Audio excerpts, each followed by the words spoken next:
যখন তারা মেনে নেয়, আবু জেহেল বলে না না, আমি হলাম মক্কার সরদার, আমি লিডার, আমার কথা মতো মানুষেরা চলবে, কেন মুহাম্মাদের কথা তারা শুনবে?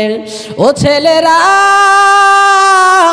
ও যুবক জনের, ও মা বোনেরা, তাই আমার নবীকে মারার জন্যে ওই আবু জেহেল সারা রাত ধরে ধরে গর্ত খুঁড়ে মাটি তুলেছেন নিজে নিজে।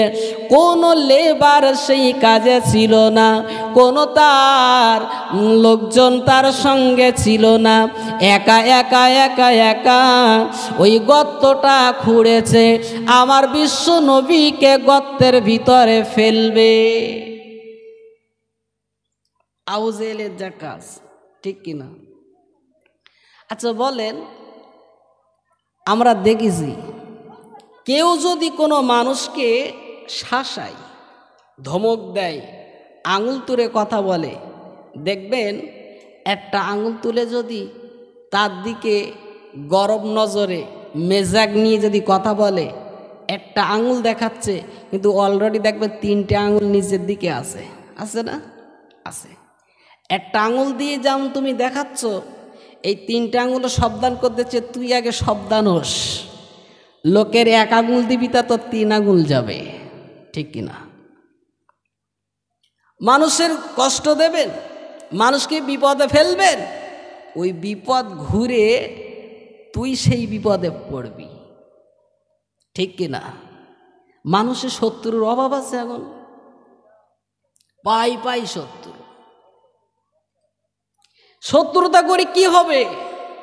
বড় হবা চাই না। ইসলাম কি শিক্ষা দিচ্ছে দেখেন, নবীর জন্য গর্ত খুঁড়েছে, বিশ্ব নবী পড়ে যাবে আর আবু জেহেল এসে ওপর থেকে মাটি চাপনা দিয়ে দেবে, দেওয়ার পরে নবী ওই গর্তের ভিতরে পড়ে থাকবে, একেবারে কেউ বুঝতে পারবে না। আবু বকর, ওমর, উসমান, কোনো সাহাবীরা, নবীর আত্মীয় স্বজনরা কেউ বুঝতে পারবে না যে কোথায় চলে গেছে। গর্ত খুঁড়ে কমপ্লিট করে উপরে পাতা নাতা দিয়ে ঢেকে আবু জেহেল বাড়ির দিকে অপেক্ষা করছে বসে।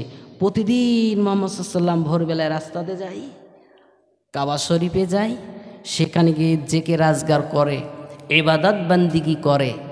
আজকের শেষ ইবাদত। ভাইরা শুনে রেখে দেন, আমার বিশ্ব নবী রহমাতুল্লিল আলামিন প্রতিদিন ভোরবেলা আমার নবী আপনার বাড়ি থেকে রওনা হতেন। নবী আমার কাবা শরীফে, কাবা বাইতুল্লাহ গিয়ে তিনি নামাজ আদায় করেন, জেকে রাজগার করেন, আল্লাহর ইবাদত বান্দিগি করেন। আহারে সোনার নবী আমার ওই দিনও যখন উঠেছেন, ওই রাস্তা দিয়ে যখন যাবেন, হযরত আমার বিশ্ব নবী, দিনের নবী আমার ওই রাস্তাতে গেলেন না। হযরত জিবরিল আমিন আমার নবীকে জানিয়ে দিলেন, ইয়া রাসূলুল্লাহ গে, ইয়া হাবিবাল্লাহ, হুজুর গো, প্রতিদিন যে রাস্তা দিয়ে আপনি কাবা শরীফে যান, আজকে ওই রাস্তাটা দিয়ে আপনি যাবেন না। নবী আমার অন্য রাস্তা দিয়ে ঘুরে চলে গেলেন। এদিকে আবু জেহেল সকাল যখন হব ভাব, ও জানে মুহাম্মদ এত সময় গর্তের ভিতরে পড়ে গিয়েছেন, এই মনে করে ওই রাস্তা দিয়ে যখন যাচ্ছিল, আর যেতে যেতে মনে করে না না না, এত সময় তো সে পড়ে রয়েছে, আমি উপর থেকে বালি আর মাটিগুলো চাপনা দিয়ে দেব, মুহাম্মদ পুরো নিখোঁজ হয়ে যাবে। আবু জেহেল আসে কিন্তু কোনো নিশানা সে খুঁজে পায় না, কোন জায়গাটায় আমি গর্ত পুড়িয়েছিলাম, কোন জায়গাটায় আমি মোহাম্মদকে মারার জন্য ফান পেতেছিলাম। না না না, আমি কেন বুঝতে পারছি না, মনে হয় একটু সামনেই সেই গর্তটা আছে। আহারে ওই শয়তান আবু জাহেল রাস্তা দিয়ে যায় আর চিন্তা করে আর একটু সামনে গিয়ে হয়তো আমি দেখতে পাবো। এই মনে করতে করতে যেতে না যেতে নিজের গর্তই নিজে আবু জেহেল পড়ে একেবারে চিত হয়ে রয়েছে। আবু জেহেল গর্তের মধ্যে পড়ে গেছে। আর পড়ে আর দেখবেন শিয়াল কুকুর যখন কোনো কূপে পড়ে ওঠার জন্যে হেসড়ে না, আবু জেহেল শুধু হেসড়াচ্ছে, উঠতে পারতেছে না। তা ও চিন্তা করতেছে, আমি এই গর্তটা তো আমি নিজে খুঁড়িলাম, আমি নিজে নিজেই মাথায় করে মাটি নেনে ওপরে তুলেছি, সেই গর্তে আমি পড়েছি, তাই উঠতে পারতেছি না কেন? চেষ্টা করতেছে, শুধু শিয়াল কুকুর যেরকম হেসড়োই সেই হেসড়োচ্ছে, শুধু ওঠার জন্য খুব চেষ্টা করতে কিন্তু পেতেছে না। তো আবু জেহেল অনেক সময় চিন্তা করে দেখলো, না আমি মনে হয় উঠতে পারবো না, কি হবে এখন? আমি যদি এখান থেকে চিল্লাবিল্লি করি আর কাউকে ডাকি, সবাই এসে যদি দেখে আমার কেন নেতাই গর্তের মধ্যে পড়ে রয়েছে, ব্যাপারটা কি? মান সম্মান পুরো শেষ আমার। তা কি করবে না, তো ওটাই লাগবে। গর্তর ভিতর থেকে ডাক শুরু করেছে। এখন পড়বে না ওই আওয়াজ ওনার একজন সহচারের কানে গিয়ে পড়েছে। আমার কাছে নেতার আওয়াজ, যে করুণ আওয়াজ আসছে, কি ব্যাপার, বিপদে পড়লো নাকি? ও সকালবেলা উঠেছে, মানে এই আওয়াজ পেয়ে আস্তে আস্তে আস্তে চলে এসতেছে, এসে দেখে সত্যিই আমার কাছে নেতা পড়ে রয়েছে। আবু জেহেল বলছে, চুপ, কোনো কথা না, আস্তে আস্তে তোল আমার শিগগিরি। যে গর্ত কেন? তুই জানিস না মোহাম্মদের এই গর্তে ফেলার জন্য আমি গর্ত খুঁড়িলাম, কিন্তু আমি পড়েছি, মেলার লোকজনের বলা বলি করিস না, শিগগির আমার তোল। তা বলে ঠিক আছে, আমি হাত বাড়াই দিচ্ছি, আমার হাতে হাত দাও, তোমার টেনে তুলব। আবু জেহেল গর্তের মধ্যে আছে আর তা সে সহচর হাত বাড়াই দিয়েছে, বলছে আমার হাত পর্যন্ত আসছে না। তো কতটা বাকি? বলছে এক হাত মতন বাকি। ওসব কোনো কথা না, তুই শিগগির বাড়ি যা, রশি নাই, দড়ি নাই, এক মাথা তুই হাতে ধরে রাখ আর এক মাথা ছেড়ে দে, আমি চাঙ্গা করে ধরবো, তুই আমার টান মেরে ওপরে তুলবি। ঠিক আছে। আবু জেহেল বলছে, লোকজনের সাথে যেন বলিস নে, এটা মান সম্মানের ব্যাপার। ভাইরা শুনে রেখে দেন, আবু জেহেলের ওই সহচর দেরি করলো না, চুপি চুপি বাড়িতে গেল। যাওয়ার পরে বাড়িতে যে দড়ি ছিল ওই দড়িগুলো নিয়ে আসলো, এক মাথা সে ধরে রাখলো, অপর মাথা আবু জেহেলের গর্তে দিয়ে দিল। আর দিয়ে বলো, নেতা ও আমাদের সরদার, দেরি করো না, আর দেরি না করে এই দড়ির মাথা তুমি শক্ত করে ধরো, আমি তোমাকে গর্তের থেকে তুলে ফেলবো।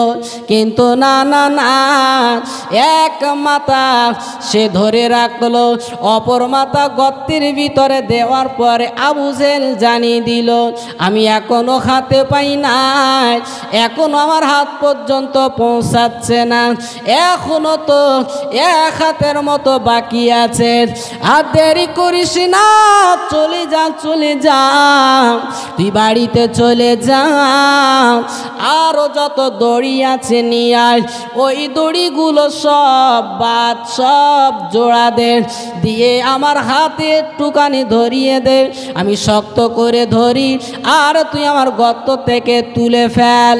ও ছেলেরা, ও যুবক জনেরা, ও মা বোনেরা, শুনে রেখে দেন, যে আবু জেহেল নিজে নিজে গর্ত খুলল, যে আবু জেহেল আমার নবীর মারার জন্য ফাঁদ পেতে রাখলো, ওই ফাঁদে আবু জেহেল পড়েছে, আবু জেহেল উঠতে পারে না। যে আবু জেহেল সারা রাত ধরে ধরে যার জন্যে গর্ত খুলল, সে তো পড়ল না, নিজের নিজের গর্তই নিজে পড়ল, যে আবু জেহেল নিজে গর্ত খুঁড়ে নিজেই গর্ততে উঠেছিল। আজকে দেখেন ওই আবু জেহেল ওই গর্তই পড়েছে আর উঠতে পারছে না। একটু জোরে বলুন সুবহানাল্লাহ। দেখেছে ফাঁদ পেতেছিল কার জন্যে? বিশ্বনবীর জন্যে। তিনি তো পড়েনি, পড়েছে কে? সেই পড়েছে। আর পড়ে তো উঠতে পারতেস না। এখন যত দড়ি ছিল সব জোড়া দিয়ে দিয়ে বেঁধে গর্তের ভিতরে দিচ্ছে। আর আল্লাহ পাক বলছে, আবু জেহেলের পায়ের নিচের মাটি ওপর থেকে যত দড়ি যুক্ত করবে আর পায়ের নিচের মাটি তত নিচে চলে যাবে। যত দড়ি ওদিকে জোড়া দিচ্ছে তত পায়ের নিচের মাটি আবু জেহেলের নিচে চলে যাচ্ছে। নেই কত রশি নেসবি, কত দড়ি নেসবি নেই। আল্লাহ যাকে মারে কেউ তাকে বাঁচাতে পারবে? আর আল্লাহ যাকে রেখে দেবে কেউ তাকে মারতে পারবে? আবু জেহেল, ওর নাম হচ্ছে আবুল আহকাম, বুদ্ধির গোড়া, বুদ্ধির পিতা। কিন্তু ওর বুদ্ধিগুলো ইসলামের কাজে লাগেনি বলে বিশ্বনবী তাকে নাম দিয়েছেন আবু জাহেল, মূর্খের পিতা। কেন? যে বুদ্ধি, যে গবেষণা ইসলামের জন্য হয় না, সেই বুদ্ধির কোনো মূল্য আছে? তা আবু জেহেলে বলো বিরাট বুদ্ধি। ও তখন বলতেছে, দেখ চুপি চুপি কারোর সাথে বলার দরকার নেই, যার জন্যে গর্ত খুঁড়িলাম সেই লোকটার খবর দে, সেই আমার ভাইপো। ও যদি তুলতে পারে তাহলে আমি গর্ত থেকে উঠতে পারবো, নাতে যত দড়ি আনবি আমার হাত পর্যন্ত পৌঁছাবে না। আমি বইতে পারিছি, শিগগির যা। আব্বা জান শুনে রেখি দেন, ওই আবু জেহেলের সহচার আর দেরি করলো না। আর দেরি না করে আমার বিশ্ব নবীর সন্ধানে চলে গেলেন। কোথায় আছে? আবদুল্লাহর লাল, আমিনার সন্তান, আমিনার ছেলে, আখির জামানার নবী মুহাম্মদুর রাসূলুল্লাহ সাল্লাল্লাহু আলাইহি ওয়াসাল্লাম আমার নবীর খোঁজ করতে চলেছেন। এদিকে আমার আল্লাহ কুদরতি নজর দিয়ে দেখছেন আমার হাবিবকে, আমার দোস্তকে আবু জেহেল মারার জন্যে যে গর্ত খুঁড়ে রেখেছেন, ওই গর্তে আমার হাবিবি না, আমার হাবিবের মারার জন্যে যে ফাঁদ পেতেছিল, ওই ফাঁদে আমি আল্লাহ তাকে ফেলিছি। ও জিবরিল, আর দেরি করো না, আমার হাবিবের কাছে চলে যাও, আমার হাবিবের কাছে এই সংবাদটা দিয়ে এসো। এই নবীজি গো, এক্ষুনি আপনি দেখবেন যে আবু জেহেলের একটা চর, তার একটা সহচার চলে আসছে। আবু জেহেল বিপদে পড়েছে, ও গর্ত খুঁড়ে আপনাকে মারার জন্যে যে গর্ত খুঁড়েছিল, ওই গর্তে আবু জেহেল পড়েছেন। ও নবীজি গো, আমার জিবরিল আমিন এসে আমার বিশ্ব নবীকে জানাতে থাকলেন, ও নবীজি গো, এক্ষুনি সেই লোকটা চলে আসবে, এক্ষুনি আবু জেহেলের দুঃখের কথা আপনার সাথে বলবে। হযরত জিবরিল আমিন আমার নবীর দরবার থেকে চলে না যেতে আবু জেহেল সেই সহচার চলে আসলো। আমার নবীর সামনে যখন আসলো, আমার নবী মিসকি মিসকি হাসতে শুরু করেছেন। আহারে, আমার বিশ্ব নবী যখন আসে, আমার নবী যখন মিসকি মিসকি হাসে, আবু জেহেলের ওই সহচার ওই সময় ডেকে বললেন, এ আব্দুল্লাহর বেটা, এ আমিনার লাল, বলো বলো কেন তুমি হাসো? কেন তোমার মুখে হাসি? আমাকে দেখা মাত্রই কেন তুমি হাসো? আল্লাহর নবী বলেছিলেন, একবার তুমি শুনে রাখো, এই মক্কাবাসী তুমি শুনে রেখে দাও, তুমি জেনে রেখে দাও, আমি বুঝতে পেরেছি আমার চাচা আবু জেহেল গর্তের ভিতরে পড়ে আছে। যে গর্তটা আমার জন্যে খোঁড়া ছিল, আমাকে ফেলার জন্যে, আমাকে দুনিয়াতে সরিয়ে দেওয়ার জন্যে, যে আবু জেহেল আমার জন্যে গর্ত খুঁড়িছিল, আমি বুঝতে পেরেছি ওই গর্তে আমার চাচা আবু জেহেল পড়ে আছে। আমি বুঝতে পারিছি ও তখন চিন্তা করতেছে কি করব, বুঝতে পারল আমি আর আমার নেতা আবু জেহেল ছাড়া তো আর কেউ জানে না। আবু জাহেল যুক্তি করে মারবে নবীজিকে, গর্ত খুঁড়ে খবর দিল আমার পেয়ারা নবীজিকে। এ আবু জেহেল তুই জানিস না রে, এ করিস না রে ভুল, কোরআনে তার নামটি লেখা ও যে মুহাম্মদ রাসূল। আকবার দরুদ আল্লাহুম্মা সাল্লি আলা সাইয়্যিদিনা মাওলানা মুহাম্মদ ওয়া আলা আলি সাইয়্যিদিনা মাওলানা মুহাম্মদ। আবু জেহেল যুক্তি করে মারবে নবীজিকে, জেহাদের মাটি খবর দিল আমার পেয়ারা নবীজিকে। এ আবু জেহেল তুই জানিস না রে, করিস না রে ভুল, কোরআনে তার নামটি লেখা ও যে মুহাম্মদ রাসূল। আল্লাহুম্মা সাল্লি আলা সাইয়্যিদিনা মাওলানা ওয়া আলা আলি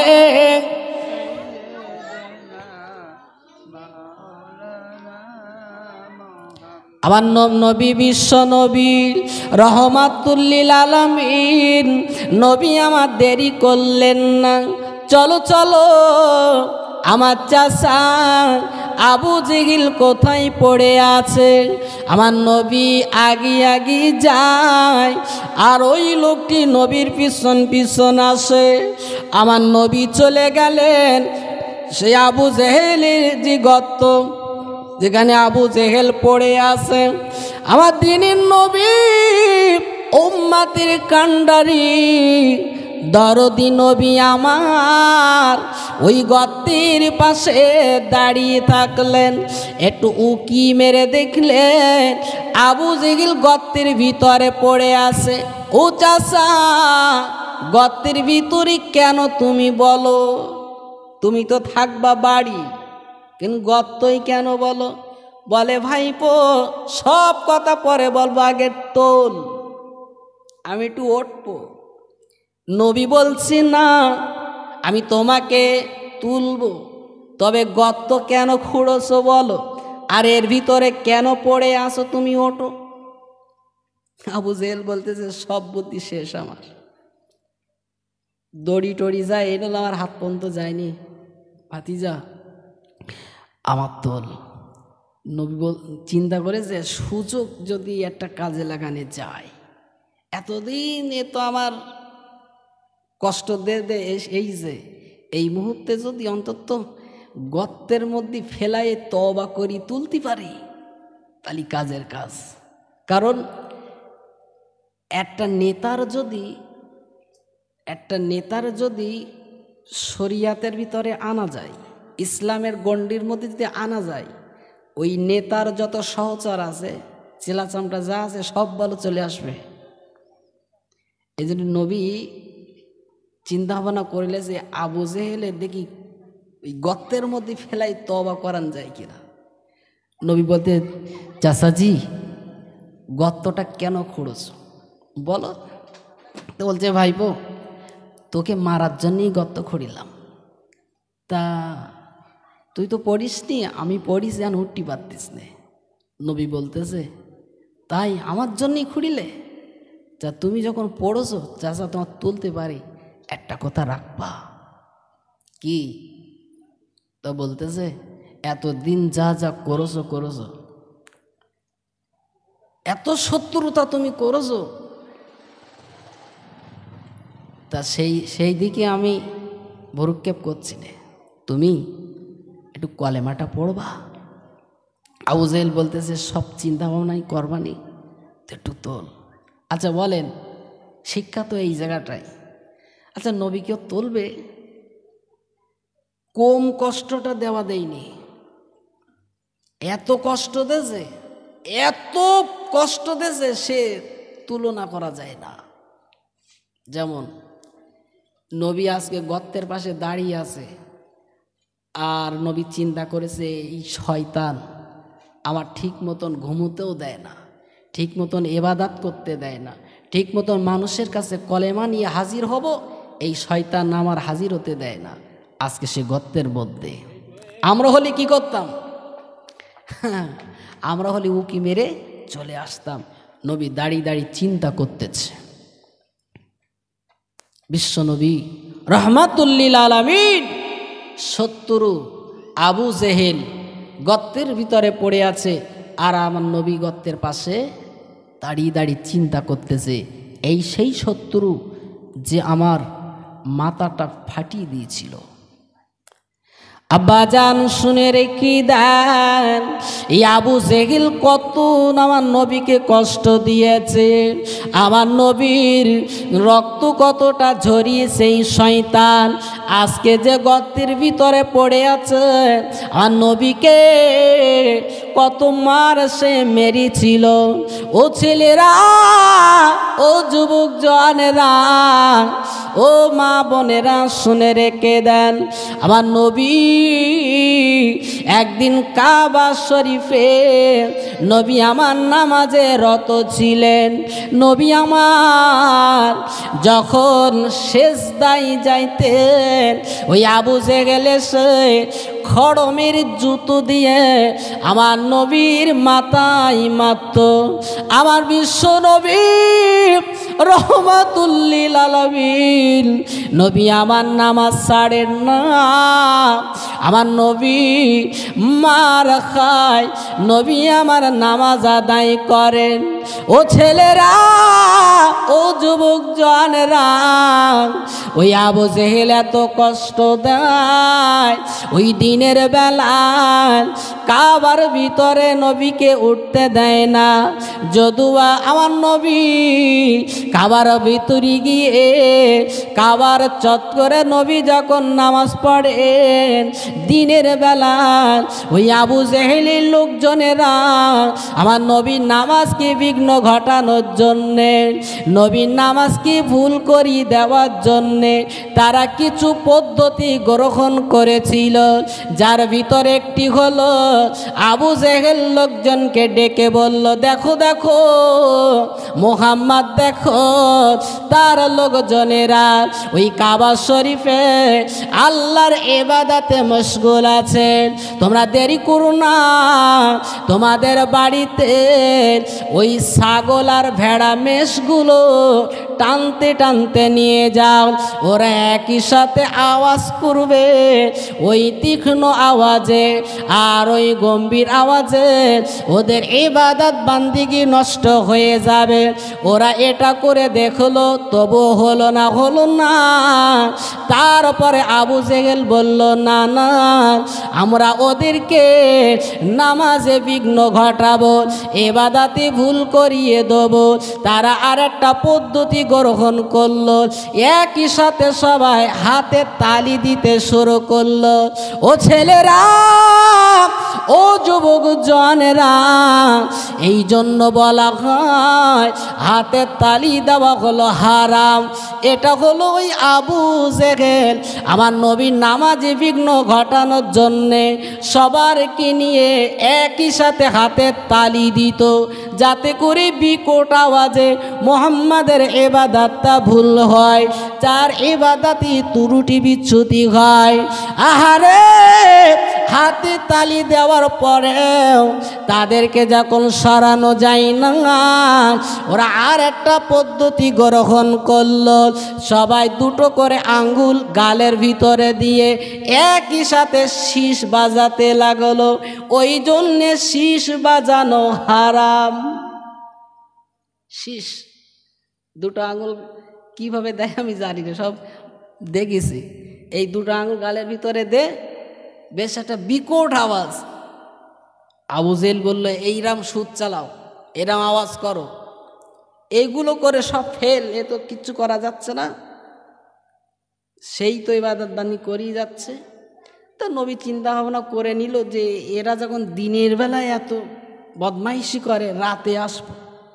রাতে এসেছে, তাও আবু জেহেলের স্বস্তি নেই। মানে কি, গদি হাতছাড়া হয়ে যাচ্ছে, এই গদি তো আমার ধরতে হবে। মোহাম্মদের লোকজন সব এসে যাচ্ছে, তার দিকে সব সাপোর্ট, আর আমার লোকজন সব যদি ভাগিয়ে যায় তাহলে আমার আর মাত্র বাড়ি থাকবে।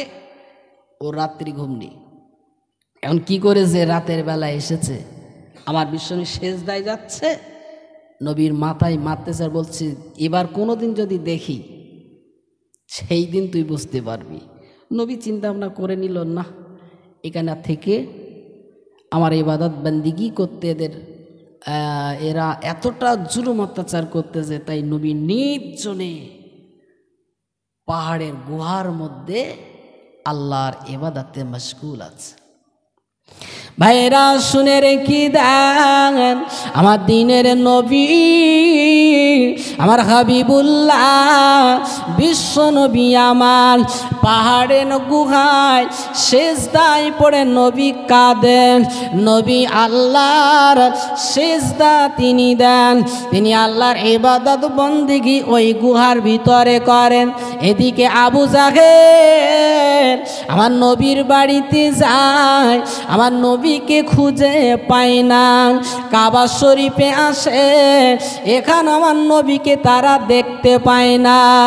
আহারে সোনার নবী আমার, দিনের নবী আমার, যখন বাড়িতে তাকে না দেখলেন, কোনো জায়গায় যখন তাকে খুঁজে পাচ্ছেন না, আবু জেহেল চিন্তা করে না জানি সে কোথায় চলে গেল, কোথায় কোন এলাকায় গেল, কোন গোত্রের মানুষদের কাছে গেল, সেখানে তাদেরকে যদি মুরিদ করিয়ে ফেলে, তাদেরকে যদি ইসলামের পতাকার ভিতরে এনে ফেলে, তারা আমার লোক, ওই লোকগুলো হাতছাড়া হয়ে যাবে। আবু জাহেল আর দেরি করে না, আমার নবীকে খোঁজাখুঁজি শুরু করেছেন। আহারে সোনার নবী আমার পাহাড়ের গুহার মধ্যে, আমার নবী নির্জনে বসে বসে তাসবিহ তেলাওয়াত করেন, আল্লাহর শুকর আদায় করেন, আল্লাহর ইবাদত বন্দেগী করায় নবী মশগুল হয়ে আছেন। আবু জেহেল দেরি করল না, তিনি দুপুর বেলা আমার নবীকে খুঁজতে খুঁজতে হঠাৎ গুহার মধ্য থেকে কান্নার আওয়াজ ভেসে আসে। আহারে এই কান্নার আওয়াজ শুনে আবু জেহেল চিন্তা করে নিল, না না না, আমি যাকে খুঁজতেছি, যাকে সন্ধান করতেছি, ওই তো সে আব্দুল্লাহর বেটা আমিনার লাল, ওই গুহার ভিতরে রয়েছেন, কেউ নাই, তার কোনো সাহাবীরা তার সঙ্গে কেহ নাই। আজকের তাকে এই গুহার ভিতরে মেরে একেবারে দুনিয়া থেকে সরিয়ে দেব, এই মনে করে ওই বেঈমান আবু জাহেল একটা পাথর নিয়ে, এক খণ্ড পাথর নিয়ে আমার বিশ্বনবী আমার হাবিবুল্লাহ যেভাবে সেজদায় পড়েছিল, ওই অবস্থাতে একটা পাথরে চাং নিয়ে আমার নবীর মাথায় মেরেছে। আমার নবীর মাথাটা ফেটে গল গল করে রক্ত বার হয়। আবু জেহেল হেসে উঠল, আজকের মোহাম্মদকে এই গুহার ভিতরে আমি মেরে দিয়েছি, আর সে বাড়িতে আসতে পারবে না, আসে কলেমা প্রচার করতে পারবে না, আর মানুষের সে সাহায্য করে ওর দলভুক্ত কাউকে করাতে পারবে না। আবু জেহেল আমার বিশ্ব নবীকে মেরে আনন্দ করতে করতে বাড়ির দিকে রওনা হয়ে গেল।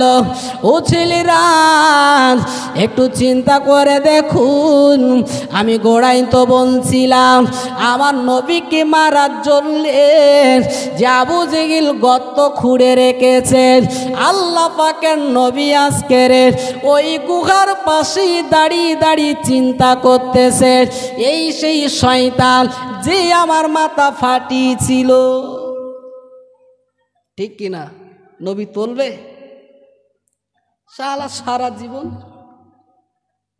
সারা জীবন আমার শত্রুতা করেছিস, আজকে পড়ি রয়েছিস। আমরা হলে কি করতাম? দুটো একটা কিছু হলি তাই আমরা হাত ধরি তুলি নে। ঠিক কিনা? ইসলামটা দেখেন, একটু আদর্শ যদি নিতে হয় নবীর আদর্শ আমাদের নিতে হবে। কেন কোরআন শরীফে আল্লাহ পাক বলেছেন, লাকাদ কানা লাকুম ফি রাসূলিল্লাহি উসওয়াতুন হাসানা, তোমাদের মাঝে আমার নবীকে মডেল হিসেবে পাঠিয়েছি। একটু জোরে হবে না সুবহানাল্লাহ? নবী আমাদের মডেল। দেখেন নবীর মাথাটা ফাটিয়ে দিয়েছে। নবী জীবিত আছে না ইন্তেকাল করেছে কেউ জানে না। আবু জেহেল তো মনে করতেছে আজকে শেষ, আনন্দ করতে করতে বাড়ি চলে গেছে। বাড়িতে গিয়ে ও লোকজনদের সব ডেকে ঘরের মধ্যে এনে আনন্দ উল্লাস শুরু করেছে। এই একদিন তোরা কিছু করতে পারিসনি, আমি কাজ কমপ্লিট করে এসেছি।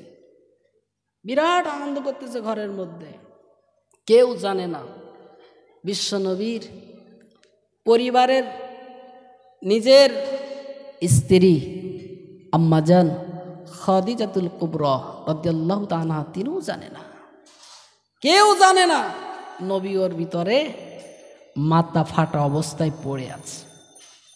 কিন্তু একজন বৃদ্ধা মহিলা, সে ওই পাহাড়িয়া এলাকায় তিনি বেড়াচ্ছিলেন। তিনি দূর থেকে সব দেখছিলেন যে আব্দুল্লাহর বেটা মোহাম্মদ সাল্লাল্লাহু আলাইহি সাল্লাম, সে তো কারোর সাথে কোনো দুর্ব্যবহার করেনি, তাকে ওই আবু জেহেল এসলো আর মেরে চলে গেল, ব্যাপারটা কি?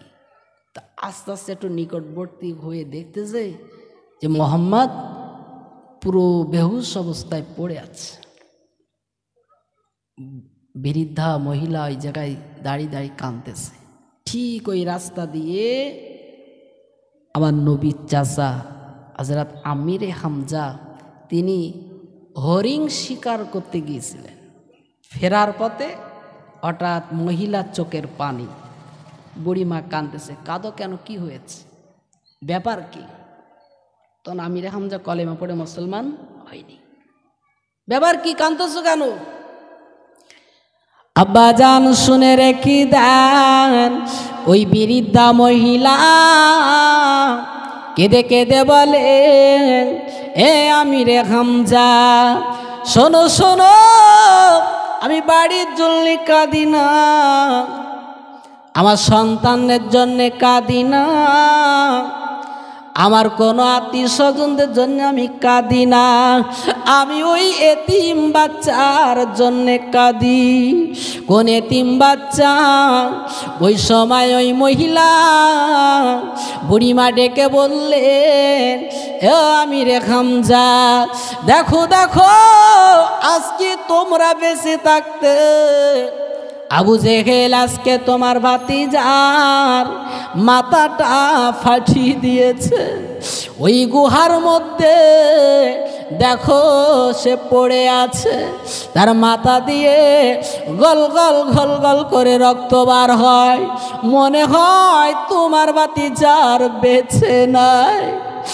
এই শোনার পরে আমিরে হামজা আমার বিশ্ব নবীর নিজের চাচা ওই সময় ডেকে বললেন, ও মা, ও বুড়ি মা, আমার ভাতিজা কিছু মেরেছে আবু জাহেল। না না না, আমি আর দেরি করব না, আমি এই প্রতিশোধ আমি নেব, এই প্রতিশোধটা আমি আগেই নেব। এই মনে করে আমির গামজা আরে কানতে কানতে তিনি বাড়িতে না গিয়ে সোজা আবু জেহেলের বাড়িতে চলে গেলেন। দরজায় নক করেছেন, দরজা কড়া ঘা দিয়েছেন, টং টং করে আওয়াজ হয়েছে। ঘরের ভিতর থেকে আওয়াজ এসেছে, কে কে? ঘরের ভিতরে কে শব্দ আসলো? আমিরে হামজা একটু নরম সুরে বলল, আমি হলাম আমিরে হামজা, দরজা খোলো। আবু জেহেল বলছে, দরজা খুলে দাও, তো আমার লোক, আমার দলের লোক, খুলে দাও। দরজা খুলে দিয়েছে, আনন্দ কি ওর মধ্যে। আমিরে হামজা চুপ করে দাঁড়িয়ে বলতেছে, আবু জেহেল, আর ভাতিজা তোর উপরে কি অন্যায় করেছে বল। আবু জেহেল বলতেছে, কি আর অন্যায় করবে, সব তো তুমি জানো, ওসব কোনো কথা না, কি অন্যায় করেছে সেটা বল, কেন মেরেছিস? হযরত আমিরে হামজা ওই জায়গায় দাঁড়িয়ে আবু জেহেল চোখে চোখ রেখে কথা বললেন, এই আবু জেহেল, আমার ভাতিজা কোনোদিন মানুষকে ধোঁকা দেয়নি, কোনোদিন মানুষের বিনা অন্যায়তে কোনোদিন কাউকে তিনি মারেননি, কোনোদিন কোনো কারো ধন সম্পদ আত্মসাৎ করেন। এই বললে আমার ভাতিজা কি অন্যায় করেছে বল, কেন তাকে মেরে আসলি বল। এই কথা হতে না হতে আমিরে হামজা দেরি করলেন না, ওনার তুন থেকে একটা তীর বার করে ওই তীরটা সজোরে আবু জেহেলের দিকে ছুঁড়েছে, আর ওই তীরটা গিয়ে আবু জেহেলের মাথায় লেগে আবু জেহেলের মাথাটা কেটে গল গল করে রক্ত বার হয়। রক্ত যখন পড়ে আমিরে হামজা মারার পরে আবু জেহেলের লোকজনেরা, তার চেলা চামটারা, তার সহ মানুষেরা আর দেরি করলো না আমিরে হামজার মারার জন্যে। তারা যখন হাতা গোটাচ্ছিল, জামা যখন গোটাই নিচ্ছিল, আর বলছিল না না আমাদের সামনে আমাদের নেতাকে মেরে যাবে, আমরা কি করে ছেড়ে দেব, না না না, আমরা আমিরে হামজাকে আমরা শায়েস্তা করব। নেতার কে যদি কেউ মারে আর পাশে যদি তার লোকজনেরা থাকে, ছেড়ে দেবে? হ্যাঁ, আমার নেতাকে তুই মেরে যাবি, অত সহজ? জীবন বাজি রেখে লড়াই করবে, ঠিক কিনা? আবু জেহেল বলতেছে, হাতা কটাচ্ছিস কেন, ও তো মেরিছে, আমার মেরিস তো ঠিক করেছে, তো আমার অন্যায় ছিল। এখন ওর লোকজনেরা বলতেছে, এ কি কথা, আমার নেতা হাত স্বীকার করতেছে, ব্যাপার কি? বলতে, চুপ কর, নাই তো আমার অন্যায় ছিল, আমি কেন তার মারতে গেলাম?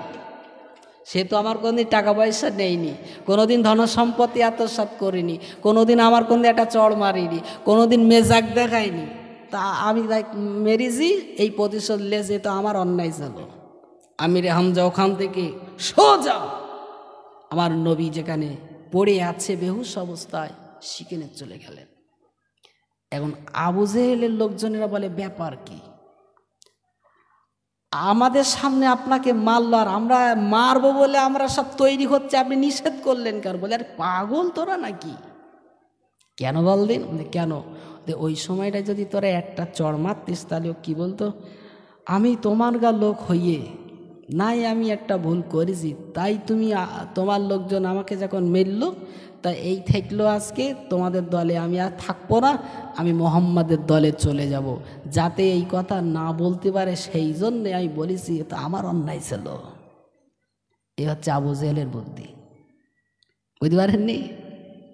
আজকে যদি তোরা তাকে মারতিস, একটা চড় মারতিস, সে কি বলতো? তোর গা দলের লোক আমি, তোরা আমার মারলি, তাহলে মারিছিস, ঠিক আছে, তোদের দলে আর থাকবো না। যাতে এই কথাটা না বলে তাই আমি আবু জেহেল ওর সামনে বলছিলাম যে ওটা আমার অন্যায় ছিল, যাতে ও আমার দলেই থাকে। আমিরে হামজা সোজা চলে গেছে কোথায়? আমার নবী যেখানে পড়ে আছে। গোড়ার কথা মনে আছে তো? আবু জেহেল কোথায়? গর্তই। নবী তুলবে কি তুলবে না দেখেন। আমিরে হামজা কাঁদতে কাঁদতে কাঁদতে সেই পাহাড়ের গুহায় যেখানে নবী শুয়ে আছে সেই জায়গায় গিয়ে বিশ্ব নবী চাচা আমার নবীকে মাথাটা কোলে করে নিয়েছে। নবী তখন বেহুশ। ভাইরা শুনে রেখে দেন, আমার নবীর চাচা কেঁদে কেঁদে পাগল হয়ে যায়। ও ভাতিজা রে, একবার চোখ মেলে দেখ তোর আমি চাচা আজকে তোকে যেমন মাথা ফাটিয়েছে, তোর মাথার থেকে যেমন রক্ত ঝরিয়েছে, ও ভাতিজা রে আমি তোর চাচা, আমি এর প্রতিশোধ নিয়ে তারপরে এসেছি। একবার চোখ খোল, একবার আমার দিকে তাকা। আমার নবী কথা বলে না, আমার নবী চোখ মেলে দেখে না।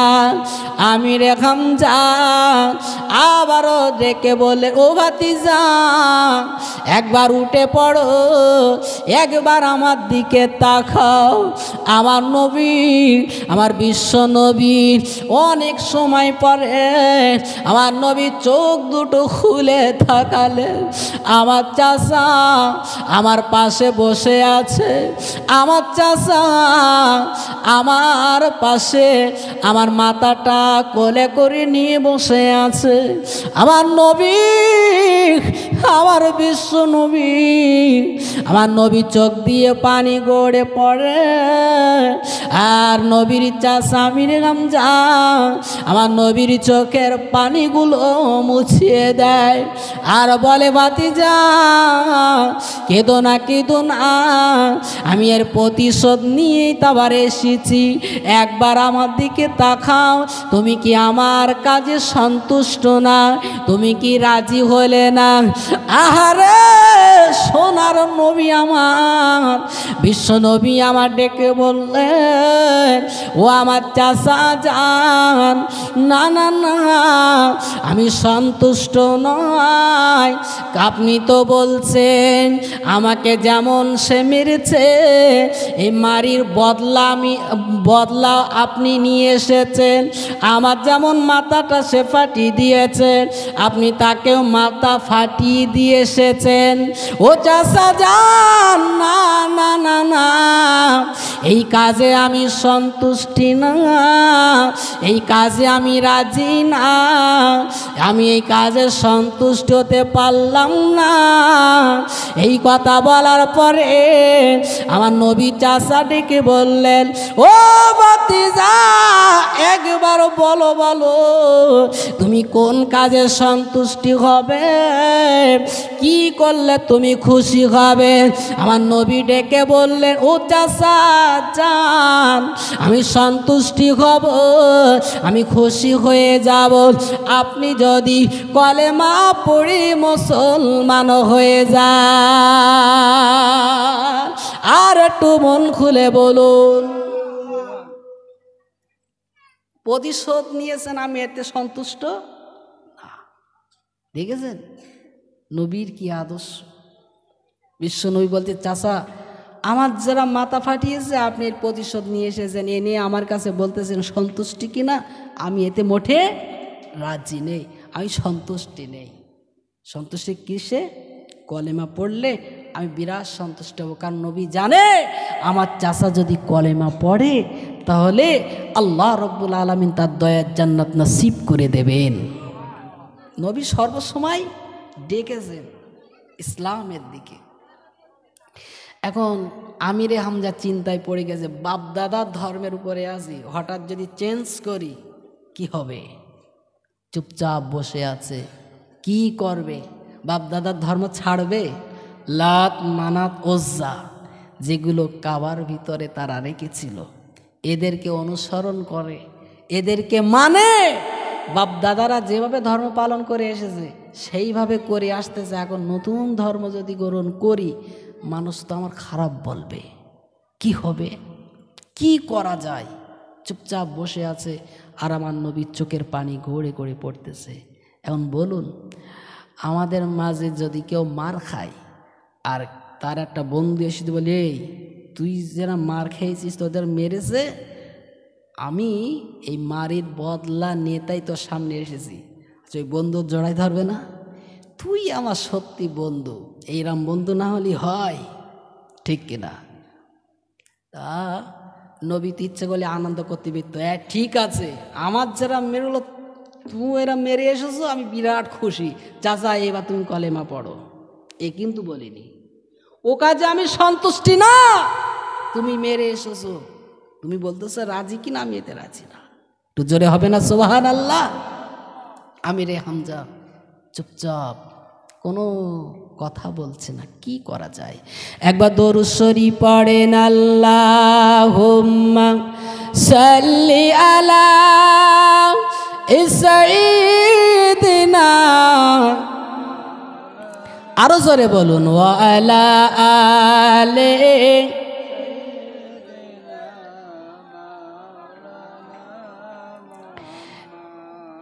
একটু তাকবীর দেন তো, নারে তাকবীর। ঠান্ডায় তো ইঞ্জিল হয়ে যায় ঠান্ডা হয়ে, স্টার্ট নেও নিতে চায় না, ঠিক কিনা? দেখি আর একবার একটু আওয়াজটা কেমন হয়, নারে তাকবীর। মহান ইসলামিক জালসা, নারে তাকবীর হয়েছে, কিন্তু সে গা গরম হওয়ার মতো তাকবীর আওয়াজ হয়নি। হ্যাঁ, একটু জোরে একটু আওয়াজ করে আল্লাহর নাম নেবো, তাতে কৃপণতা করবো কেন, ঠিক কিনা?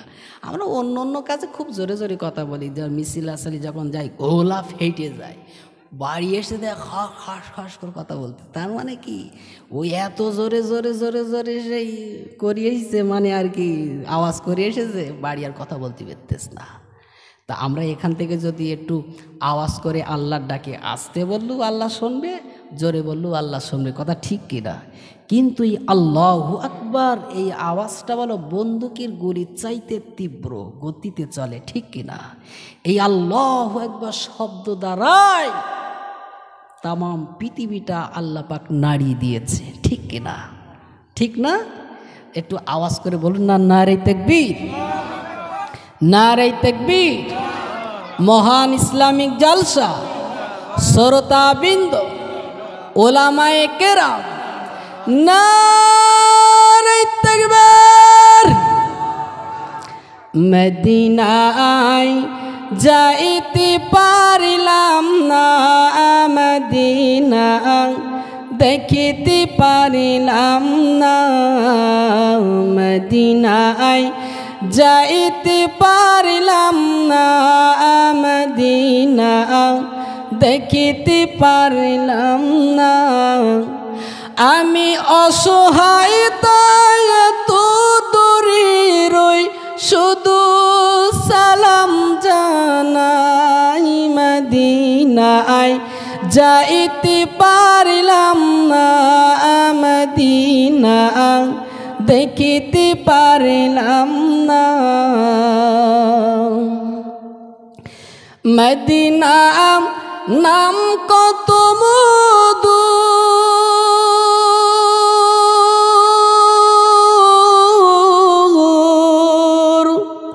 মদিনা আর যে কত দূর,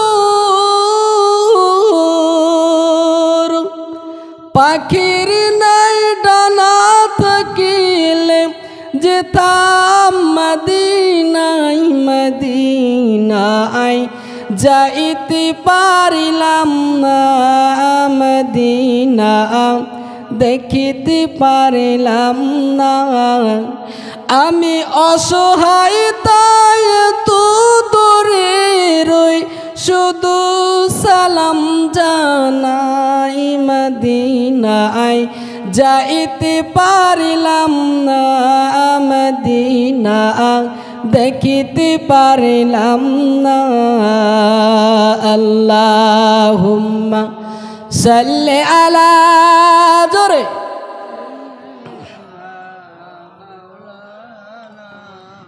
ওয়া আলা আলি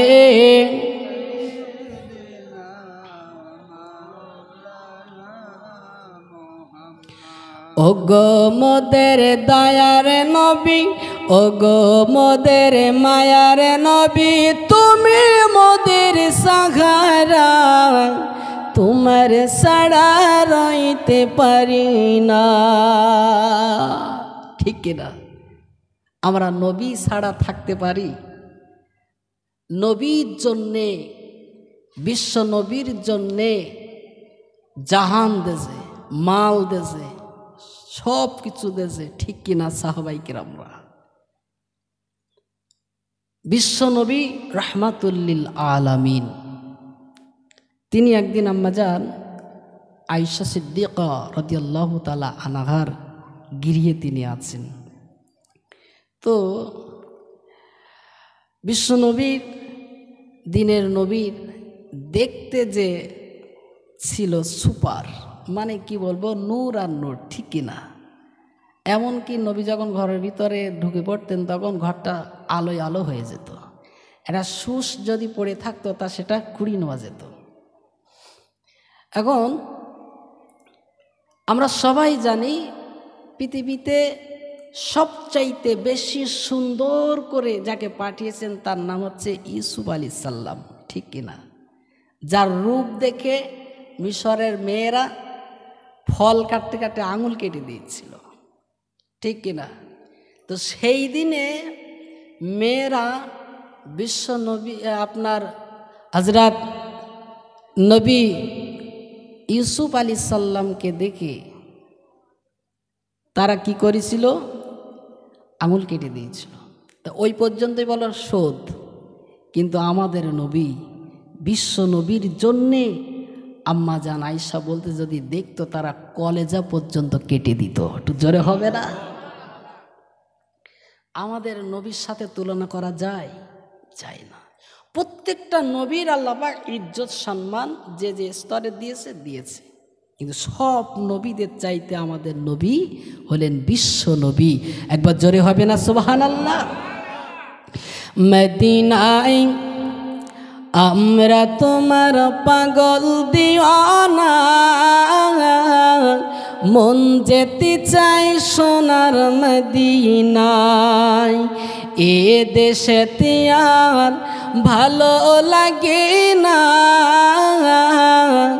যেতে চাই সোনার মদিনায় আপনাদের মন চাই না চাই চাই তো তবে আমার সাথে বলুন ইয়া রাসূলুল্লাহ ইয়া হাবিবাল্লাহ যুবক ভাইরা জোরে ইয়া রাসূলুল্লাহ জোর হচ্ছে না আরো জোরে ইয়া রাসূলুল্লাহ ও গো মোদের দয়ার নবী ও গো মোদের মায়ার নবী তুমি মোদের সাহারা তোমার ছাড়া রইতে পারি না আমরা তোমার পাগল দিওয়ানা যেতে চাই সোনার মদিনায় ইয়া রাসূলুল্লাহ ইয়া রাসূলুল্লাহ নবী গো তুমি না এলে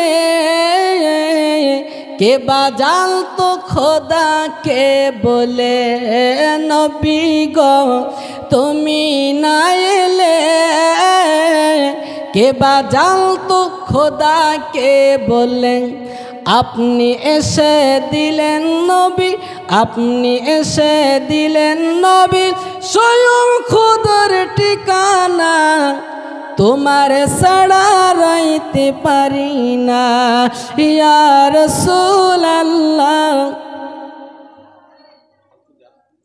আমরা তোমার পাগল দিওয়ানা, মন যেতে চাই সোনার মদিনায়। এ দেশেতে আর ভালো লাগে না, যেতে চাই সোনার মদিনায়। জোরে ইয়া রাসূলুল্লাহ, ইয়া রাসূলুল্লাহ, ইয়া হাবিবাল্লাহ। আল্লাহুম্মা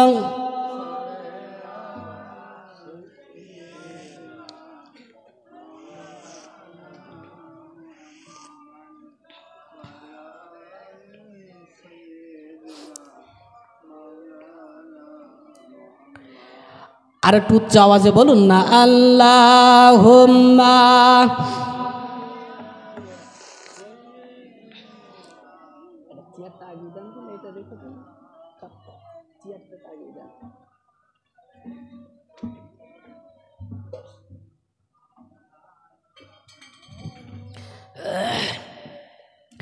আল্লাহ পাকের নবী, দিনের নবী আমার সেই গুহার ভিতরে পড়ে আছে।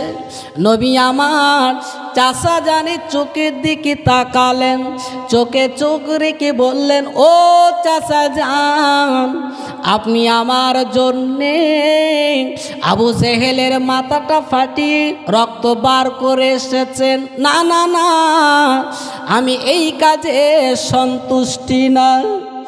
আহারে সোনার নবী আমার বিশ্ব নবী আমার যখন এই কথা বললেন, আমার নবী চাচা জান বললেন, ভাইপো তবে তুমি কোন কাজে সন্তুষ্টি হবে? আমার নবী বললেন, কলেমা পড়লে আমি সন্তুষ্টি হয়ে যাব। আল্লাহ নবীর চাচা আমির হামজা তখনও কলেমা পড়েন নাই, তখনও তিনি মুশরিক হয়ে রয়েছেন। আহারে ওই জায়গায় দাঁড়িয়ে চিন্তা করলেন, না না না, যার জগতে বাপ নাই, যার জগতে মা নাই, আজকের সে এতিম, আজকের আমরা থাকতে তাকে কেন এত কাঁদাবো? না না না না, আজকে তার মনে আর কষ্ট দেওয়া যাবে না। আজকে আমি তার মুখে হাসি ফোটানোর জন্যে আমি কলেমা পড়ে মুসলমান হয়ে যাব। আল্লাহ নবীর চাচা আমির হামজা ওই সময় হাত দুটি বাড়িয়ে দিয়ে ওই সময় ডেকে বললেন, ও আমার ভাতিজা, আর কেঁদো না কেঁদো না, আর তুমি কষ্ট পেও না। যে কলেমা তুমি প্রচার করতেছ, যে একাত্মবাদীর কলেমাটা তুমি প্রচার আচার করছো, ও ভাতিজা আজকে আমি ওই কলেমা পড়ে আমি মুসলমান হয়ে যাব। হাত দুটি বাড়ি দিলেন, আমার নবী পড়িয়ে দিলেন, চাচা পড়ো লা ইলাহা ইল্লাল্লাহ, লা ইলাহা ইল্লাল্লাহ, লা ইলাহা ইল্লাল্লাহ, মুহাম্মাদুর রাসূলুল্লাহ। আল্লাহর নবী আমার, বিশ্ব নবী আমার চাচা জানের কলেমাটা পড়িয়ে দিলেন। আমার নবী এবার মুস্কি হাসলেন। আমার নবী ডেকে বলেন, চাচা যান, আপনি কলেমা পড়েছেন, আপনি মুসলমান হয়েছেন। ও চাচা যান, তুমি যখন কলেমা পড়ে মুসলমান হয়ে গেলেন, ও চাচা জান শুনে রাখেন, আমি নবী জানিয়ে দিলাম আমার আল্লাহ রব্বুল আলামিন আপনার উপরে সন্তুষ্টি হয়েছে এবং তার দয়ার জান্নাত আল্লাহ পাক নসিবে তকদিরে কবুল করে দিয়েছে। এই আমিরে হামজার আপনার ঘটনা অনেক লম্বা। তিনি জেহাদের মাঠে শহীদ হয়েছিলেন মর্মান্তিক অবস্থায়। আজকে আমি সেই ঘটনার দিকে যাব না। আসুন, আমার নবী সেই গর্তের পাশে দাঁড়িয়ে আছে। আল্লাহর নবী আমার, দিলের নবী আমার ওই পূর্বের কথাগুলো চিন্তা করে যে আজকে সেই আবু জাহেল যে আমার এত কষ্ট দিয়েছিল, এত নির্যাতন দিয়েছিল, আজকে সে গর্তের ভিতরে পড়ে আছে। আমি তুলবো কি তুলবো না, কি করবেন নবী? নবী আমার চিন্তা করে নিলেন, না না না, আবু জেহেলকে আমি তুলব, তবে যদি তার তওবাটা পড়িয়ে তওবা করি যদি তুলতে পারে। আহারে আবু জেহেলের লোকজনেরা, আবু জেহেলের যত মানুষেরা, ওর যত মানুষ সাপোর্ট করে, যত মানুষ তার গণ্ডির ভিতরে আছে, আবু জেহেলের কথা মতন যারা চলে তারা সবাই কলেমা পড়ে মুসলমান হয়ে যাবে। এই চিন্তা নিয়ে সোনার নবী আমার ডেকে বললেন, চাচা যান, ও চাচা যান, দেরি করো না, তোমার এই গর্ত থেকে তুলব, কেউ যাকে তোমার তুলতে পারবে না। এত দড়ি যেখানে তোমার হাত পর্যন্ত গেল না। ও চাচা যান, শুনে রাখো, যদি তুমি কলেমাটা পড়ি যদি মুসলমান হও, তারপরে আমি তোমার এই গর্তের ভিতর থেকে তুলব।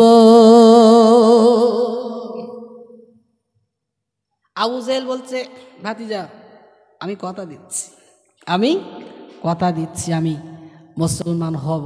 রসুল তুমি ও কেন্দ্রে কলমা পড়ো। বলছে না, একবার ওপরে তোলো, একবার ওপরে তোলো, আমি কথা দিচ্ছি কলেমা পড়ব। আচ্ছা বলেন, যেখানে কোনো দড়ি বলো আবু জেহেলের হাত পর্যন্ত যায়নি, আমার নবী বলতেছে কথা দিচ্ছ তো? মায়ার নবী, দয়ার নবী, বিপদে মুসিবতে কেউ যখন পড়ে নবী তার পাশে গিয়ে দাঁড়ায়, পূর্বে সব কথা ভুলে যায়। এত কষ্ট, এত যা করেছে সব নবী ভুলে যায়। কেউ যদি নবীর গালে একটা চড় মেরেছে, নবী তার দিক ফিরে মিসকে হেসেছে, মিসকি হেসেছে। সে তখন বলতে, মারলাম তোমারা, তুমি হেসলে কেন? যে এই জন্য আমি হাসছি, তুমি আমার মেরেছ। আমি চিন্তা করতেছি যে বালতি নাই, দড়ির থেকে কেটে, রশি থেকে কেটে কুয়ায় পড়েছে, তাই তুমি আমার মারলে। আর এই মারার জন্যে যেভাবে তুমি একটা চড় মেরেছ, আমি যেন মনে করছি তোমার হাতে মনে লেগেছে বেশি। দেখতে পাচ্ছেন? ও চিন্তা ভাবনা করতেছে, তাই তো এটা আমার বিশাল অন্যায়। পরে বুঝতে পেরে নবীর কাছে ক্ষমা স্বীকার করলেন, আর অন্যায় হয়ে গেছে, ক্ষমা করে দেন, আমি বুঝতে পারিনি। আপনি সেই নবী যে নবীর আসার ঘোষণা তাওরাত, জবুর, ইনজিল যেটা আছে, আপনি সেই নবী, কলেমা পড়ে মুসলমান করে দেন। জোরে হবে না? নবীর আদর্শের উপরে এই কলেমা প্রচার আচার যা হয়েছে কি আদর্শের উপরে, নবীর কথায়, নবীর আচার আচরণে। আর আমার কাছে চাল চলন, আচার আচরণ, ওরে বাবারে কি করলাম দুনিয়ায়। নবী আমার বলতে, চাচা কথা দিচ্ছ তো? বলে হ্যাঁ হ্যাঁ, একবার তোলো, আমি কলেমা পড়বো। আবু জেহেল চিন্তা করতেছে কি করতে হলে আমি দেখবো, যেখানে আমার লোক পারেনি, দড়ি দেও পারেনি, আরে তোলবে কি কর? মনে হচ্ছে কোনো একটা ফেরেস্টেস্টা দিয়ে মনে আমার তোলবে, অনুমান করতেছে। আব্বা জান শুনে রেখে দেন, ও ছেলেরা, ও জওয়ানেরা, আমার নবী, বিশ্ব নবী, রহমাতুল্লিল আলামিন, উম্মাতের কান্ডারি নবী আমার, আর দেরি করলেন না। ওই গর্তের পাশে নবী টুবুড় হলেন, একটু নিচু হলেন। নবী আমার হাত কানা বাড়িয়ে দিলেন, হাতটা বাড়িয়ে দিয়ে বললেন, ও চাচা যান, আর দেরি করো না, তোমার হাতটা একবার বাড়িয়ে দেন আর আমার হাতে হাত রাখুন। আমার নবীর হাত বাড়িয়ে দিয়েছে, আবু জেহেলের হাত পর্যন্ত চলে গেছে। যেখানে আবু জেহেলের সহচর, তার হাত আবু জেহেলের হাতে যায়নি। তার বাড়ি থেকে আনা দড়ির আগা বা মুড়ো শেষ মাথা আবু জেহেলের হাত পর্যন্ত পৌঁছায়নি। আহারে সোনার নবী আমার শুধু একবার হাত বাড়িয়েছে আর আমার নবীর হাত আবু জেহেলের হাতে হাত পড়ে গেছে। কি নবী আমরা পেয়েছি, কোন নবীর উম্মত আমরা হয়েছি। সোনার নবী আমার হাত কানা বাড়ি দিলেন আর আমার নবী ডেকে বললেন, আমার চাচা যান, আর দেরি করো না, আর দেরি না করে আমার হাত কানা একটু মজবুত করে ধরো, একটু শক্ত করে ধরো। আবু জেহেল হাত ধরেছে, আমার নবী শক্ত করে ধরে এক টানে ওপরে তুলেছেন। আবু জেহেল ওপরে উঠে এইবারে চিন্তা করে, না না না, আমি তো মনে করছিলাম যে মোহাম্মদ অন্য কোনো কায়দায় আমাকে তুলবে, কিন্তু না না, সে আমার হাত দিয়ে কি করে তুললো, কি করে সম্ভব, যেখানে আমার লোকের হাত আমার হাত পর্যন্ত পৌঁছালো না, এত দড়ি আমার হাত পর্যন্ত পৌঁছালো না, কি করে মোহাম্মদের হাত আমার হাত পর্যন্ত গেল। এটা নিয়ে চিন্তা করে আমার নবী ডেকে বলে, ও চাচা জান, আর দেরি করো না, তুমি গর্তের ভিতরে ওয়াদা করেছিলেন আমি গর্ত থেকে উঠে আমি কলেমা পড়ব। ও চাচা জান, আর দেরি করো না, এবারে তুমি কলেমা পড়ে নাও, এবারে তুমি মুসলমান হয়ে যাও। আবু জেহেল ডেকে বললে, ও ভাতিজা, আমি কি করে কলেমা পড়ব, আমার মাথায় শুধু একটা কথা ঘুরপাক খায়, যেখানে আমার লোকের হাত আমার হাত পর্যন্ত যায় না, এত দড়ি জোড়া দেওয়ার পরেও আমার হাত পর্যন্ত যায় না, তোমার হাত কি করে আমার হাত পর্যন্ত গেল। আমি বুঝে নিয়েছি তোমার মতো জাদুকর আসমানের নিচে আর জমিনের উপরে হতে পারে না। জোরে বলুন না উজুবিল্লাহ। খুব উপকার করতে আছে শালা। উঠে কি বলতেছে, বলতেছে তোমার মতন এইরাম জাদুকর আমি তার কোনোদিন দেখিনি, এত জাদুকর দেখেছি। হ্যাঁ, দড়ি আপনার জাদু করে ছেড়ে দেবে বড় বড় সাপ, লোকে দেখি আশ্চর্য হয়ে যায়, এমনকি জাদু করে মানুষ শূন্যে উড়ে যায়।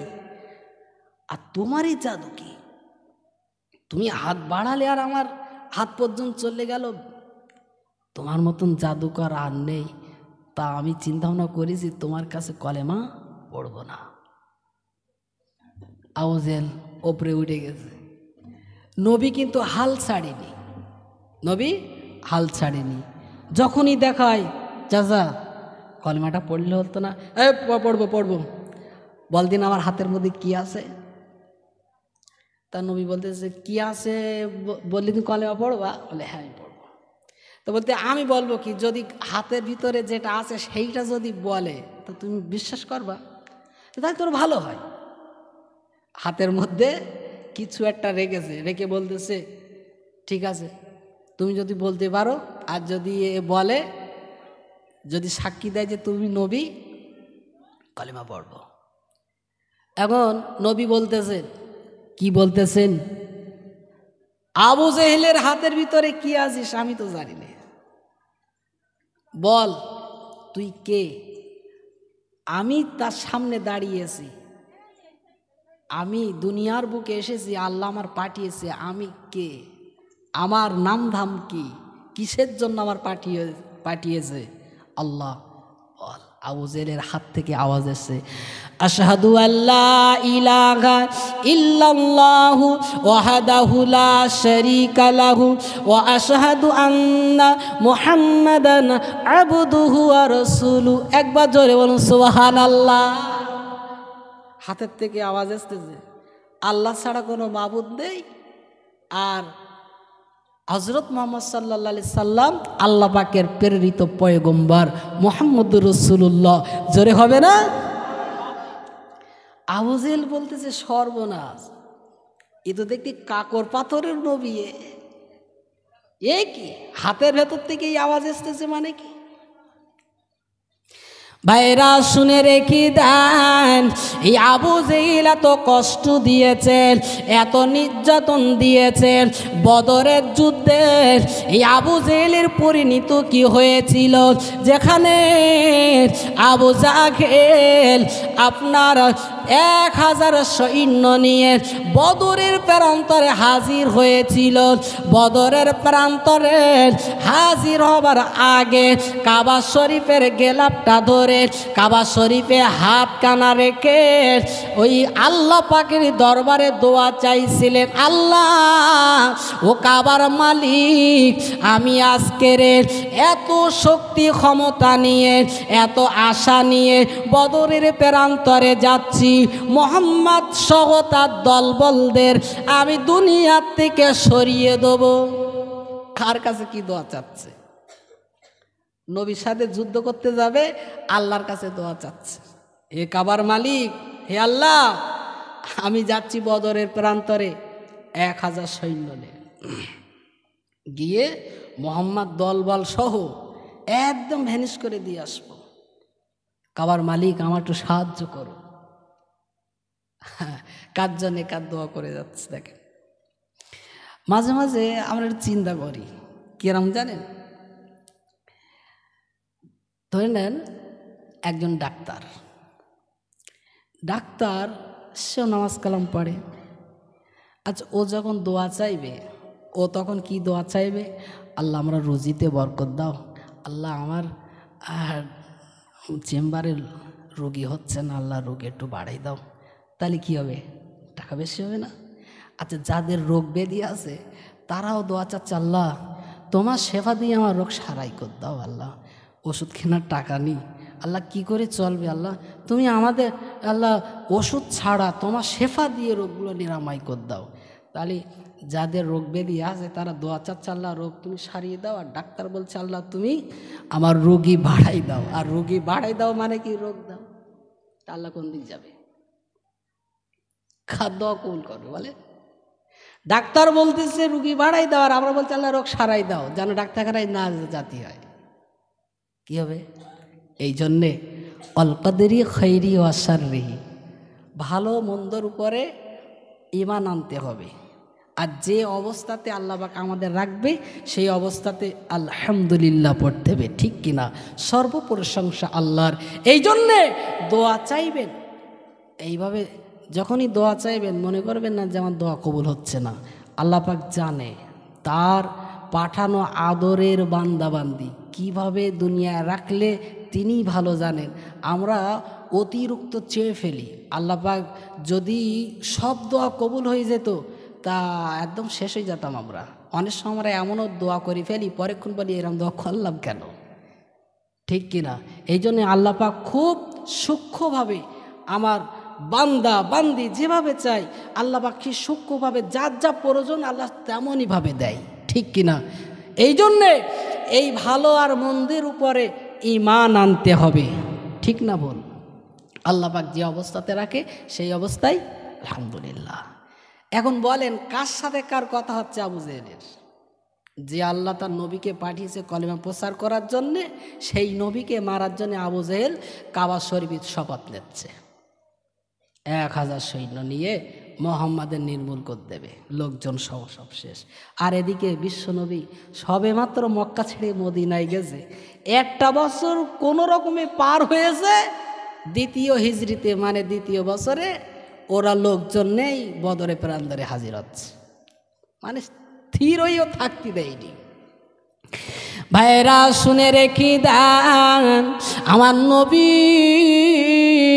আবার বিশ্ব নবী আমার নবীর কানে যখন সংবাদ চলে আসলো, মক্কার কাফেরেরা ওরা সবাই দলবদ্ধভাবে তারা মক্কা থেকে চলে আসে, তারা বদরের প্রান্তরে তারা হাজির হয়ে যাচ্ছে, আমাদের সাথে যুদ্ধ করবে, আমাদের কি দুনিয়াতে সরিয়ে দেবে।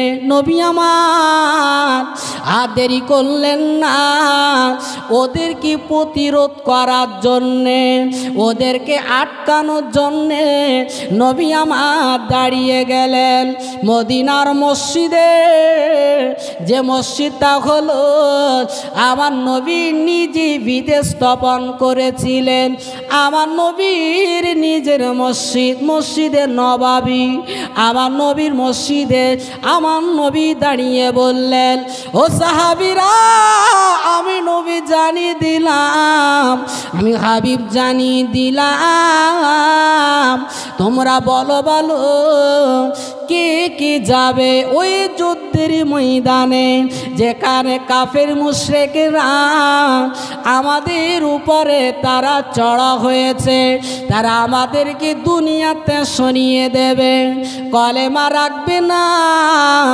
ইসলাম রাখবে না, আমাদেরকে দুনিয়াতে সরিয়ে দেবে।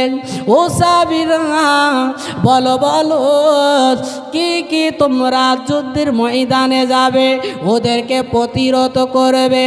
আহারে সোনার নবী আমার যেই নাই কথা বললে, এক এক করে নব মুসলমান সহ আমার নবী সাহাবীরা দাঁড়িয়ে পড়লেন, ও নবীজি গো, আমরা যুদ্ধের ময়দানে যাব, আমরা যুদ্ধের ময়দানে যাব, আমরা ওদের প্রতিরোধ করব না, না না, মদিনাতে আর অশান্তি হতে দেব না।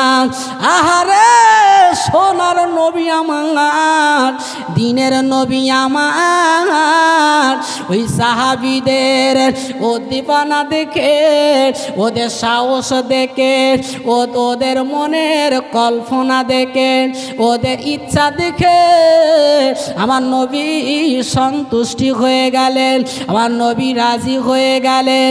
আহারে আমার নবী যখন খুশি হলেন, আমার আল্লাহ পাক খুশি হয়ে গেলেন, আমার আল্লাহ পাক ঘোষণা করে দিলেন, আমার আল্লাহ পাক জানিয়ে দিলেন হযরত জিবরিল আমিনের মাধ্যমে, আমার আল্লাহ পাক জানিয়ে দিলেন, ও হাবিব আপনি শুনে রেখে দেন, ও হাবিব তুমি জেনে রেখে দাও, যারা এই যুদ্ধের ময়দানে যারা শহীদ হবে, যারা জীবন দেবে, আমি আল্লাহ রব্বুল আলামিন তাদেরকে বিনা হিসাবে জান্নাত নসিব করে দেব। কারণ নবী যাতে খুশি, নবী যেতে রাজি, আল্লাহ তাতে রাজি, ঠিক কিনা? এখন নবী আলোচনা করলেন, সবাই আনন্দ করলেন, কিন্তু যারা শহীদ হবে না, আল্লাহ পাক তাও বলে দিলেন, যারা বদর যোদ্ধা, বদরে যারা অংশগ্রহণ করেছে, এদেরকে আল্লাহ পাক সব ক্ষমা করে দিয়েছেন। এক কথায় এরা সবাই জান্নাতি। একটু জোরে হবে না সুবহানাল্লাহ? আর নবীর সৈন্য সময় কি হলো? 312 জন, নবীর ধরে 13 জন। এই 312 জন, নবীর ধরে 13 জন, 300, এই সাহাবীদেরকে নিয়ে নবী ওদেরকে আটকাতে যাচ্ছে। নবী বলে যুদ্ধ করতে যাচ্ছে না, নবী কাউকে কি মানে রক্ত ঝরাননি। ওরা সেই মক্কার থেকে এসছে বদরে, নবী কি ওখানে গিয়েছে? যায়নি। বলো, এখানে এসে ওরা ওখানে থাকতে পারতেছ না।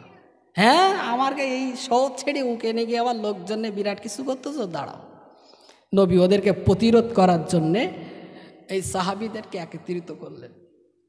এইবারে এই কজন সাহাবী সব নব মুসলমান। এখন এই সাহাবীগুলো যদি সব শহীদ হয়ে যায়, তাহলে কি হবে?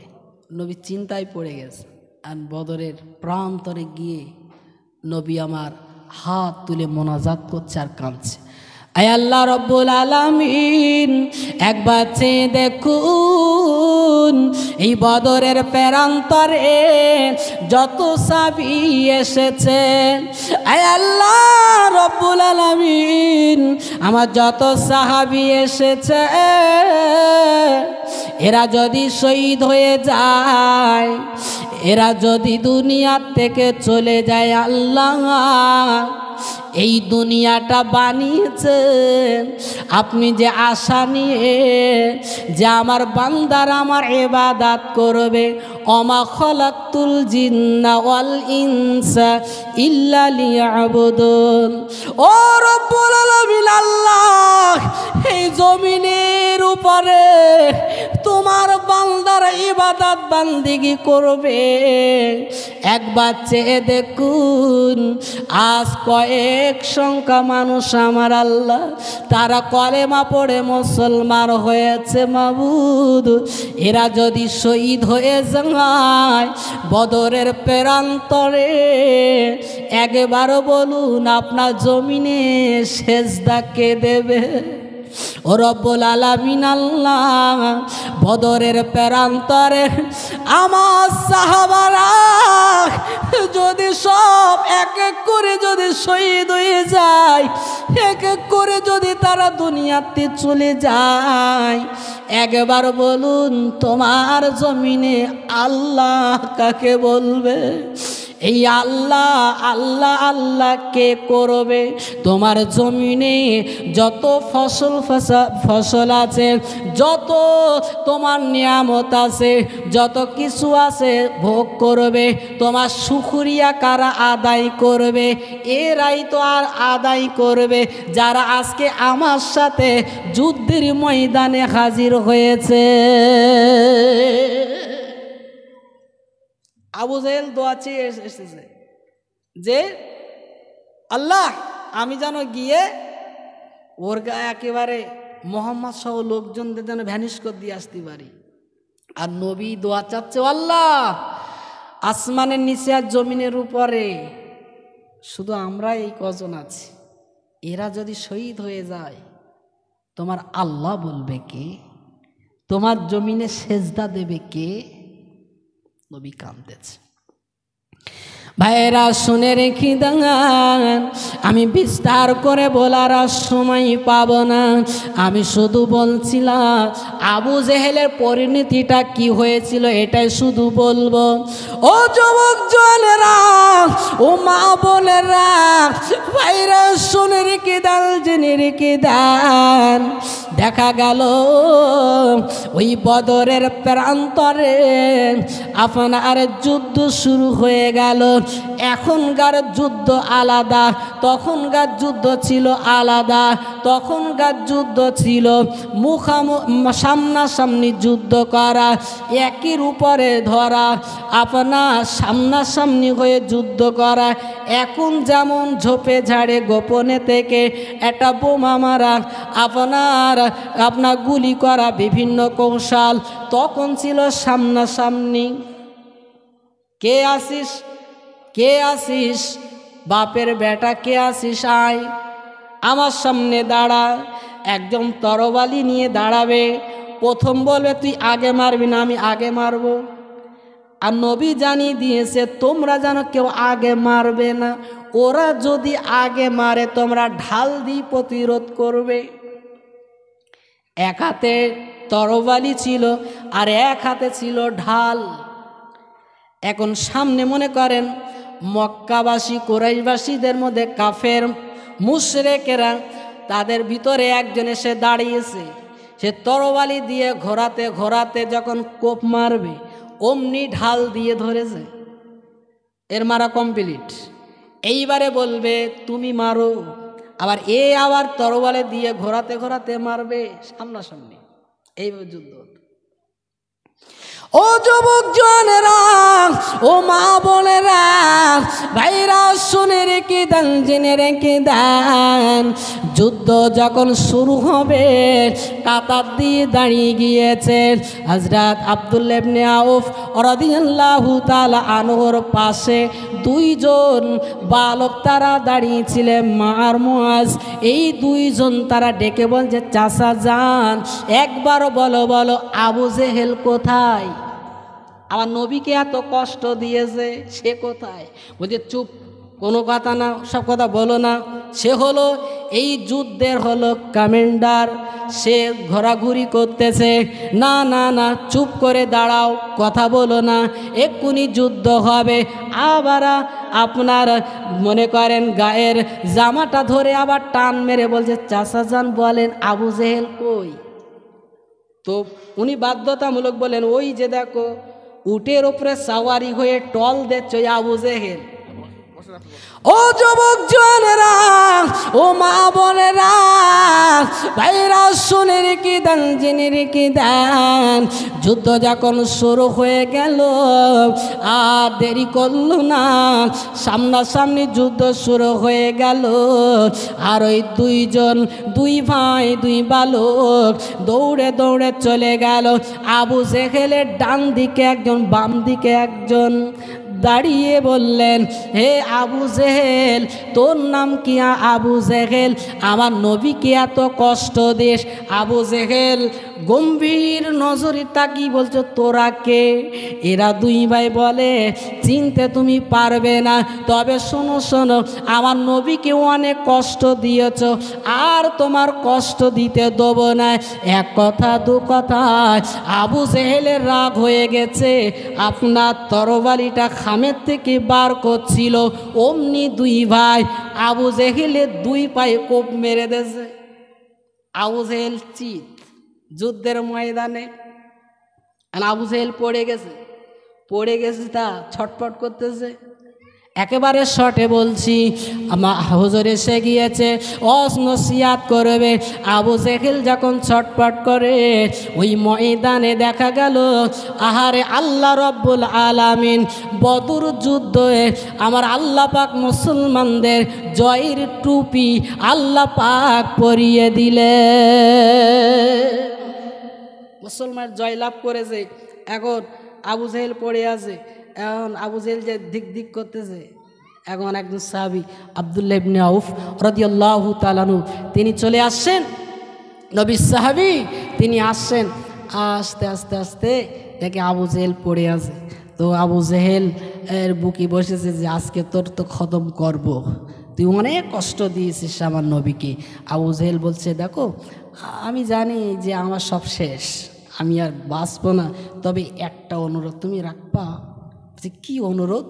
বলছে, একটা অনুরোধ, আমি কিচ্ছুই চাইনি, একটা অনুরোধ। কি? বলছে, এই যুদ্ধের ময়দান থেকে অনেক আমার লোকজনদের ধর থেকে মাথা কল্লা আলাদা হয়েছে, সেই মাথাগুলো এক জায়গায় করা হবে, বা যুদ্ধের সমস্ত মানুষগুলো যারা সব মরে গেছে, কতল হয়ে গেছে, সব এক জায়গায় রেখে দেবে সারিবদ্ধভাবে। তো আমি বলছি, আমার একটা কথা হচ্ছে, আমার মাথাটা যখন কাটবা একটু বড় করে কাটবা, গর্দানটা একটু বড় করে কাটবা। এই বলতে, কেন? বলছে, তুমি জানবা না। বলে, কারণটা কি? আবু জেহেল বলতেছে, দেখো কারণটা এই, দুনিয়ায় আমি ছিলাম সবার মাথা, সবার বড়, সবার কাছে নেতা আমি ছিলাম। আমি মরে যাবার পরেও মোহাম্মদ যেন বুঝতে পারে এতটা লাশ আছে, তার ভিতরে ওই মাথাটা লম্বা, একটু মোটা সোটা, গর্দানটা বড়, ব্যাপারটা কি, ওটা কার? মোহাম্মদ যেন বুঝতে পারে ওটা আবু জেহেলের মাথা। কারণ আমি ওই লাশের মধ্য থেকে, মাথার মধ্য থেকে যেন আমি ওখানেও সর্দার হয়ে থাকতে পারি। মরে যাচ্ছে তা ওর সর্দার, ও লিডার করেনি। যাই বা হোক, ভাইরা আমার, অনেক আলোচনা করেছি, সব শেষ কথা হচ্ছে, ভাইরা আমার, ইসলাম শিখিয়েছে যে বিপদে পড়লে পাশে দাঁড়ানো।